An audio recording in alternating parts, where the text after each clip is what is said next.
Hi, I'm Dana, and I've recently had one of my other videos from like quite a while ago start suddenly getting lots of views. And one of the things that I've been having commented on it lots is if I'm really autistic, why wasn't I diagnosed in childhood? And I've been getting a lot of crappy comments on this video that I've just been deleting. I really don't have the time for it. Like, don't bother, why do that? But within all this, I've made like a very solid decision that I'm not gonna reply to them, I'm not gonna answer them. Like, if you comment something shitty, you just get deleted, it's a waste of your time and mine. And I've made that decision because I want my content to be for people that watch it, you know, not the people that dislike me. But within that, I do think that this is going to be something that's like actually quite an interesting topic to the people that do follow me and do care about my content and aren't just watching one video and leave me a horrible comment.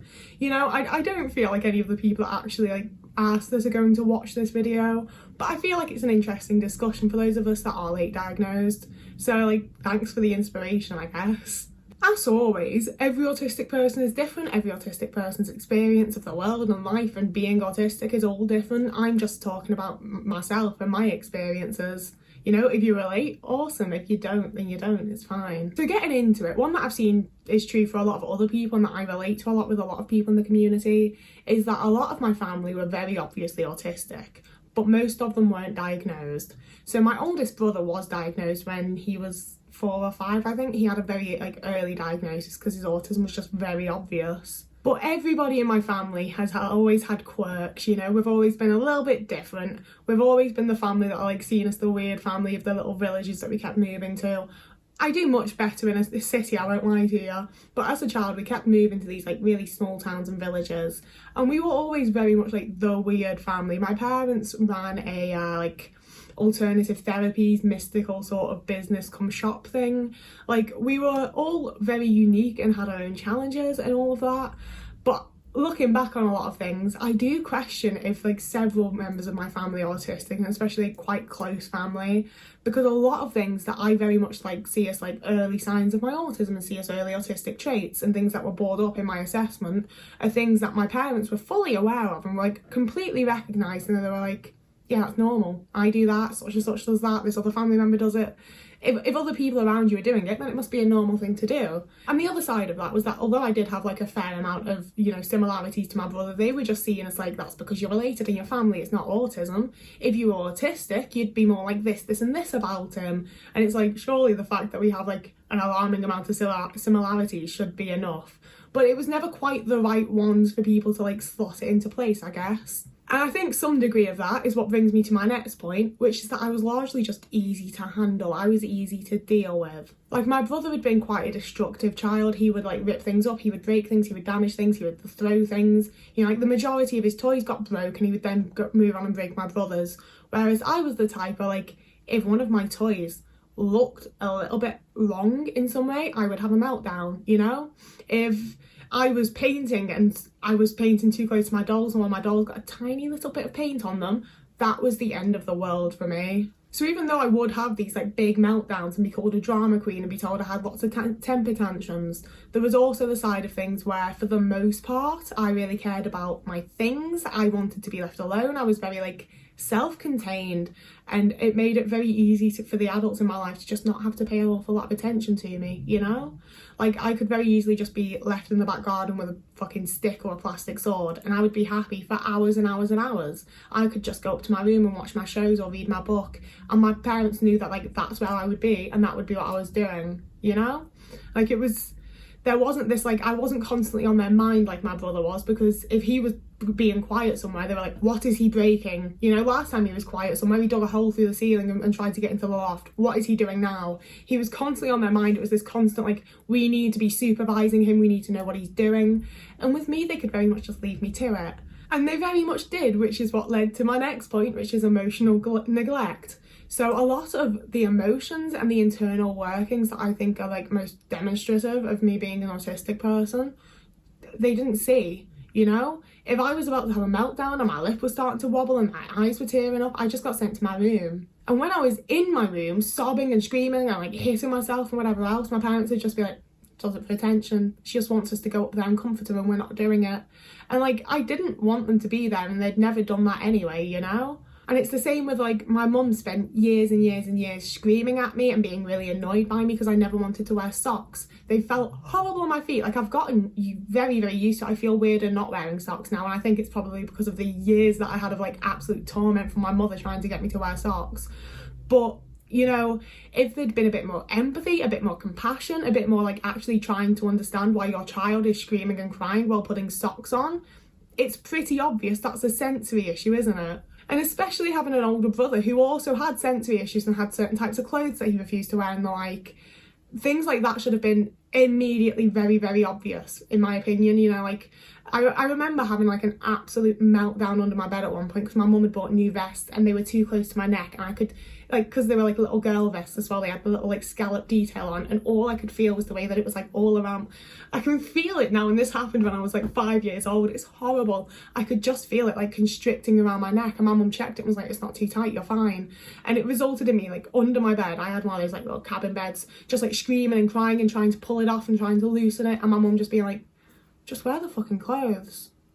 I bought you that new. Why are you doing this? You know, and it's like, it was so obviously a sensory issue, but my emotional like well-being, my emotional well-being wasn't considered. It wasn't taken into account. I was supposed to just do what I was told, like I usually did. So anytime that I didn't, it was just me being difficult and looking for attention, and the actual reasons behind why I was behaving in the ways that I was as a very young child, that it was just overlooked. And it's weird to me because I definitely was seen as like a manipulative like 5-year-old who like is screaming and crying to get attention. It's like, I've been well and truly taught by that point that none of these things get me attention. Like, nothing I do gets me attention. It just gets my parents saying, oh, she's looking for attention.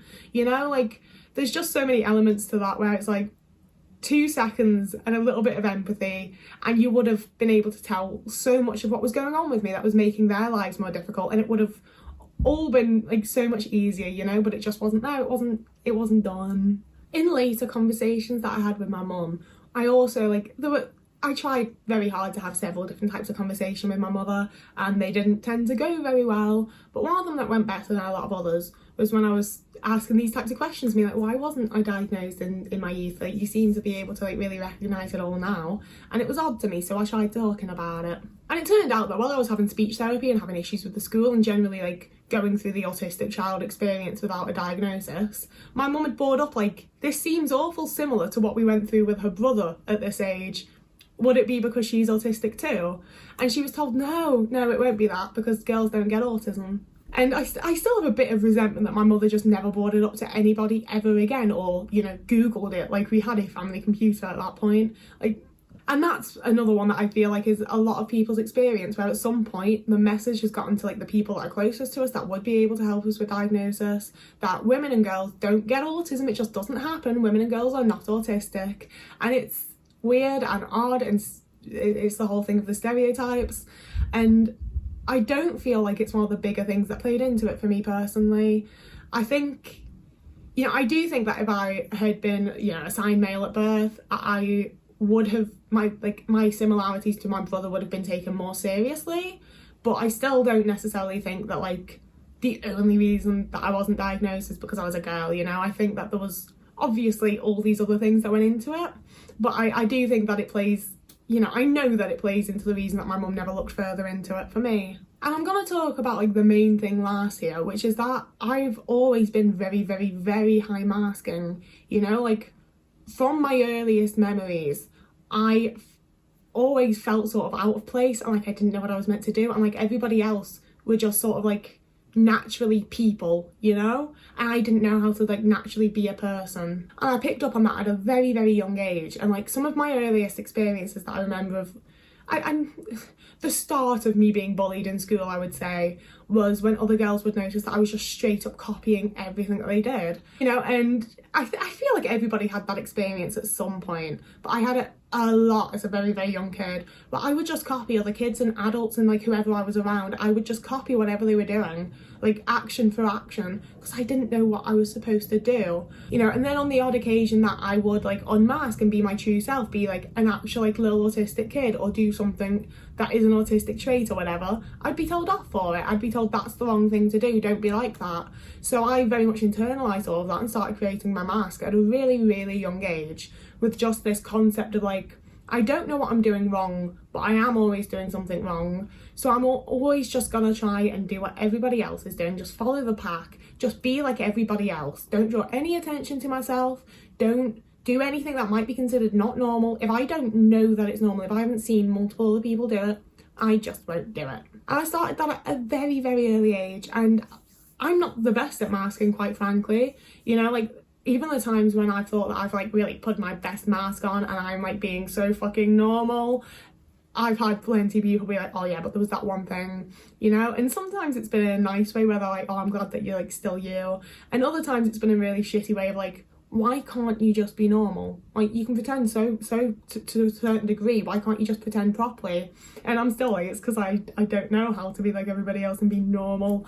But you know, like, as a very, very early child, that's definitely something that like massively played in to why I wasn't diagnosed and why my traits weren't picked up. You know, the things that my parents actually got to see, like the occasional meltdown or me being picky with food, were all things that they could just brush off and be like, yeah, lots of kids are picky eaters, lots of kids do this thing, lots of kids don't like wearing what their parents dress them in, you know? And I still hold that like there were way too many to be like, oh, all kids do this, it should have been looked into. But I'm also very aware that I was, you know, constantly trying to be normal anytime that I knew that I was being perceived. That was a thought I had a lot as a kid, like, just be normal, just be normal. And I feel like it's fairly common because a lot of us were called like the little professors, and we were the kids that got on really well with adults and like acted like we were already grown at like 8 years old. And for me, it was very much just because I copied whoever I was around. So if I was around a load of adults, then I was like emulating adult behaviour. And like, I've done other videos that you can find that are like going more in depth on masking, and I'm definitely gonna make more. But it was one of the things that like I definitely like, I can see situations and like look back on many different times and situations and like long stretches of time where, as much as I was struggling or like having the worst time ever, I let so few people see just like the tiniest bit of it, even as a very young child, that like it's not that difficult to see how like a lot of things were missed, you know? It's just also the thing of like, I was 5 years old and my parents should have been checking in on things like that, you know? That is this video though. I don't have any more points or anything else I have to say. I would like, as always, I would really like this to be a bit of a discussion. I'd love to hear what you think about this. I'd love to hear, you know, if you're late diagnosed, why you think that you weren't diagnosed earlier. If you were early diagnosed, why you think that you got that. That came out weird. I don't mean like, you are the lucky chosen one, tell us what happened. Just like, give us your experience, you know? I like having the discussion. I like knowing different people's point of views and like having a chat about it all and being able to actually form more solid opinions by having lots of thoughts on it, you know? As always, you can also follow me on TikTok or Instagram and also Twitter, but I don't really know why you'd want to. I don't really post there very much. I post a lot on TikTok and I'm getting really back into Instagram, so they're good places to go if you want more content from me. And if you want to pay for content, if you want to pay to keep me alive, you can become a YouTube member or a Patreon member, or you can donate to me on Ko-fi. And some of you have also recently left super thanks on my videos. I didn't know that was a thing until they started popping up, so big thank you for that. I can't figure out how to use YouTube to thank you individually, but when I do, I will. So yeah, that's the video. Whoever you are, wherever you are, I hope you're having a lovely morning, evening, day, afternoon, week, month, year, and I'll see you again in a couple of days.